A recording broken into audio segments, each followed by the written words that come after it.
Hello दोस्तों, नमस्कार। मैं Suresh Kumar, nursing officer, northern railway central hospital, new Delhi. Today we are discussing about nursing topics, ethical and legal issues। तो first one अपन terms लेते हैं ethics. Ethics का meaning क्या होता है? The branch ethics meanings the branch of philosophy that concerned with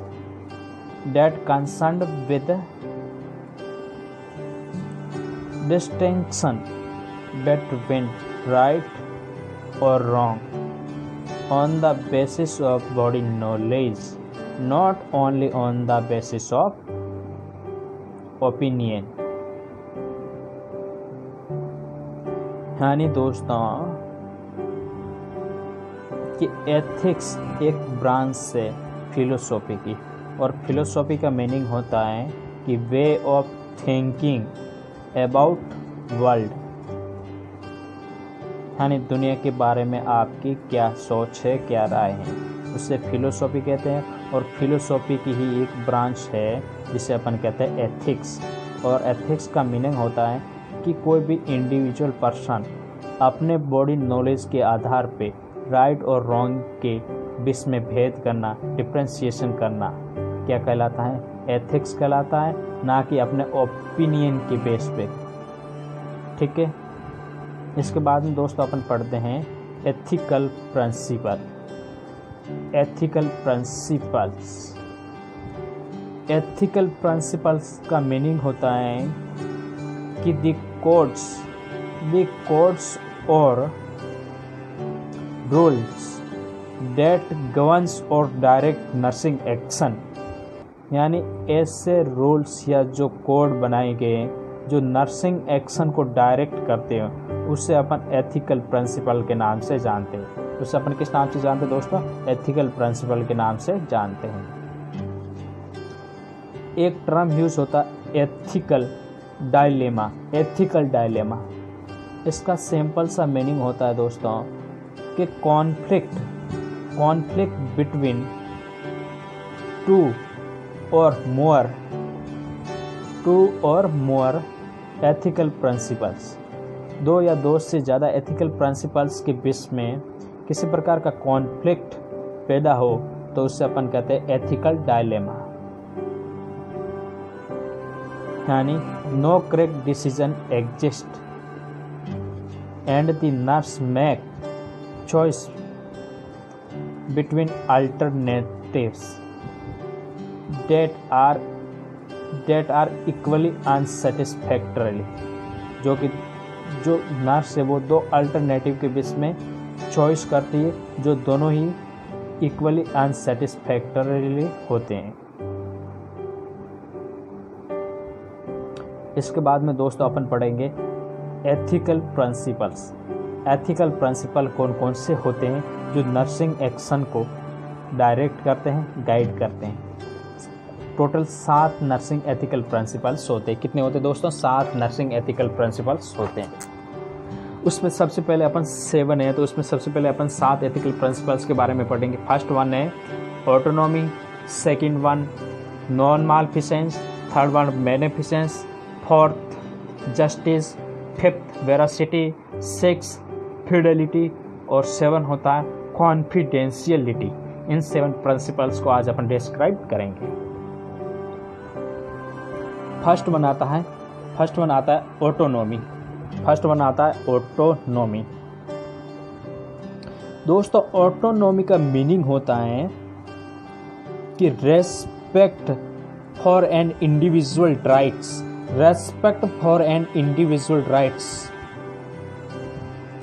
to self determination। यानी clients को full rights होता है। क्या होता है?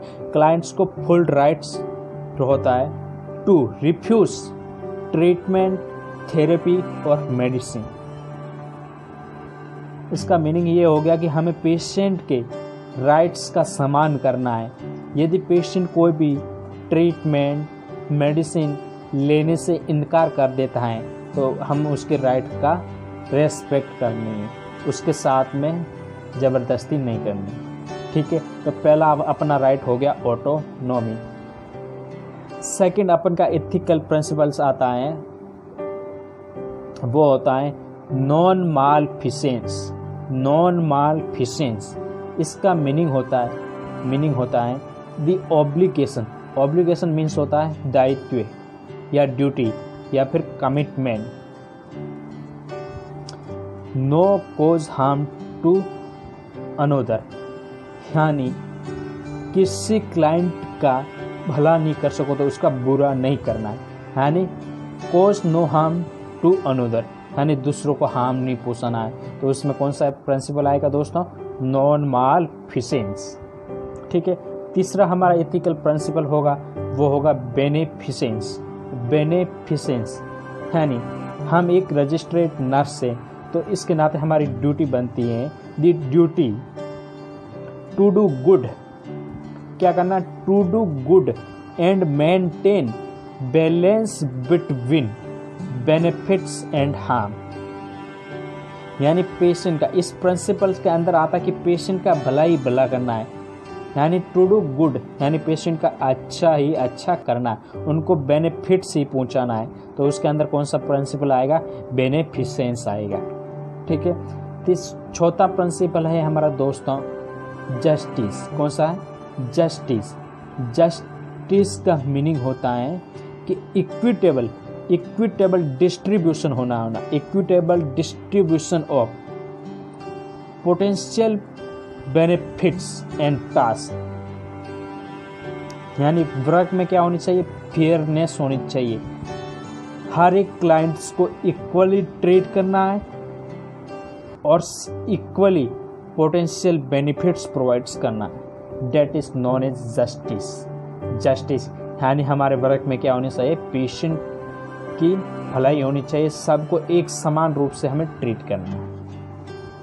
ये 4 प्रिंसिपल हो गए। 5वां प्रिंसिपल हमारा दोस्तों होता है वेरासिटी। वेरासिटी, और वेरासिटी का मीनिंग होता है कि ट्रूथफुलनेस।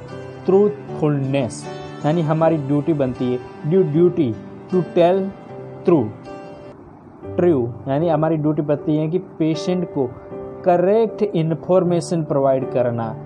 पेशेंट को क्या प्रोवाइड करना? करेक्ट इन्फॉर्मेशन प्रोवाइड करना। That is known as veracity.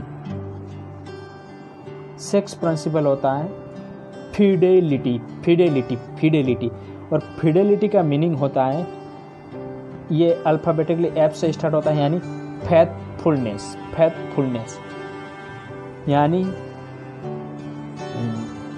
अपनी ड्यूटी बनती है कि अपन ने जो भी पेशेंट को प्रॉमिस किया है वो पूरा करना है, यानी की promises to do what one has promises. जो भी अपने पेशेंट से प्रॉमिस किए कि हम आपको ही फैसिलिटी प्रोवाइड करेंगे, ही ट्रीटमेंट प्रोवाइड करेंगे, वो पेशेंट की उस प्रोमिसेस को पूरा करना है। ये प्रिंसिपल होता है फिडेलिटी। और लास्ट प्रिंसिपल होता है कॉन्फिडेंशियलिटी। कॉन्फिडेंशियलिटी का मीनिंग होता है दोस्तों कि नॉन डिस्क्लोजर ऑफ पेशेंट या क्लाइंट प्राइवेट इंफॉर्मेशन, यानी पेशेंट की जो भी प्राइवेट इंफॉर्मेशन है उसको उसके रिलेटिव्स के या किसी के पेशेंट की पूछे बिना उसको शेयर नहीं करनी है। तो उसे अपन कहते हैं कॉन्फिडेंशियलिटी, यानी पेशेंट की कॉन्फिडेंशियलिटी को हमें क्या करना? मेंटेन करना है। इसके अलावा 2 दोस्तों टर्म्स आते हैं, एक आता है अकाउंटेबिलिटी और दूसरा आता है रेस्पॉन्सिबिलिटी। अकाउंटेबिलिटी का मतलब होता है कि अपने वर्क के प्रति यानी अपने काम के प्रति जवाबदेही, यानी आंसरेबल टू वर्क, यानी अपने काम के प्रति जवाबदेही होना। ठीक है, उसे कहते हैं अकाउंटेबिलिटी। और रेस्पॉन्सिबिलिटी का मतलब होता है अपनी ड्यूटी निभाना, to do duty, that is known as responsibilities. ठीक है, आज इतना ही बहुत काफ़ी है दोस्तों। अच्छा लगे तो हमें हमारा मोटिवेशन मतलब हमारा जोश बढ़ाने के लिए हमारे चैनल को लाइक करें और सब्सक्राइब करें, और वॉचिंग के लिए आपको बहुत बहुत धन्यवाद।